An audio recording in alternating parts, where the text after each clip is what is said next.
Hello friends, आज मैं आपके साथ मटर की चाट की रेसिपी शेयर करने जा रही हूँ।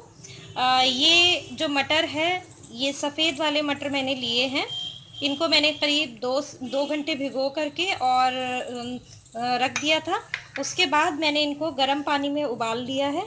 करीब 4-5 सीटियाँ मैंने लगाई हैं नमक के साथ, और ये इस तरह से अच्छे से घुल गए हैं। देखिए बिल्कुल मैश हो जाते हैं, ऐसे आपने उबाल लेना है। और यहीं पर कुछ और इंग्रेडिएंट्स मैं आपको दिखा देती हूँ। यहाँ पर मैंने एक टमाटर लिया है, बड़े साइज़ का, इसे चॉप कर लेना है।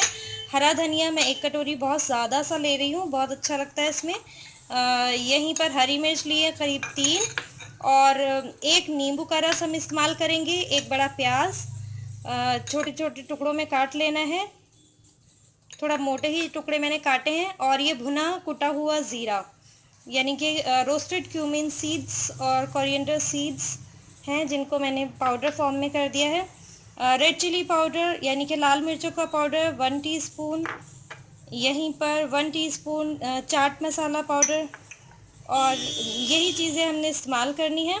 अब मैं आपको बताती हूँ कि हमें ये बनाना कैसे है।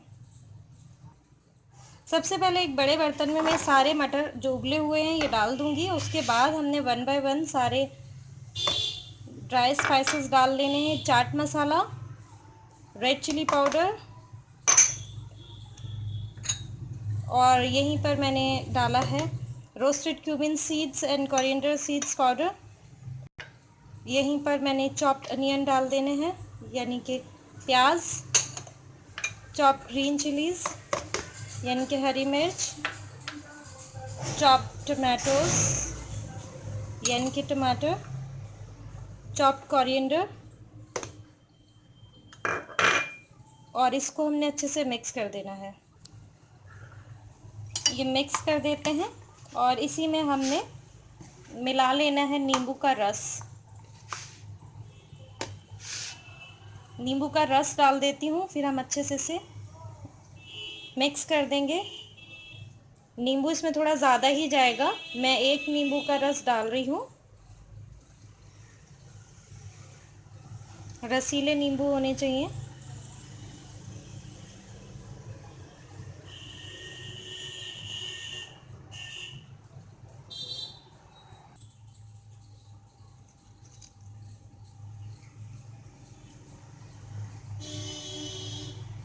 और अब मैं इसे अच्छे से मिक्स कर दूंगी। ये देखिए, ये हमने अच्छे से मिक्स कर दिया है, और ये चाट हमारी तैयार हो गई है। तो मैं इसे सर्व कर देती हूँ, फिर मैं आपको दिखाती हूँ। तो ये देखिए जनाब, बड़ी आसानी से, बड़ी झटपट तैयार हो जाने वाली ये रेसिपी है मटर की चाट। रमज़ान में रोज़ ही कुछ ना कुछ बनाना होता है, तो आप ये ट्राई कर सकते हैं। उम्मीद करती हूँ आपको ये रेसिपी इजी लगी होगी और मज़ेदार भी लगी होगी। अगर आपको ये रेसिपी पसंद आई है तो प्लीज़ इस चैनल को सब्सक्राइब कर दें और बेल आइकन प्रेस कर दें, जिससे आपको आने वाली वीडियोस आसानी से मिल सकें। और आई बटन आप लोग ज़रूर चेक कर लिया करें, साथ में डिस्क्रिप्शन बॉक्स में भी मैं रिलेटेड रेसिपीज़ डाल देती हूँ। तो प्लीज़ आई बटन और डिस्क्रिप्शन बॉक्स ज़रूर चेक करें।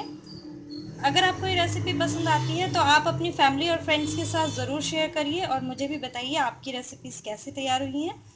कमेंट बॉक्स में ज़रूर कमेंट करके बताइए, और इंशाल्लाह मिलते हैं अगली वीडियो में। दुआओं में याद रखिएगा। जब तक के लिए अल्लाह हाफ़िज़।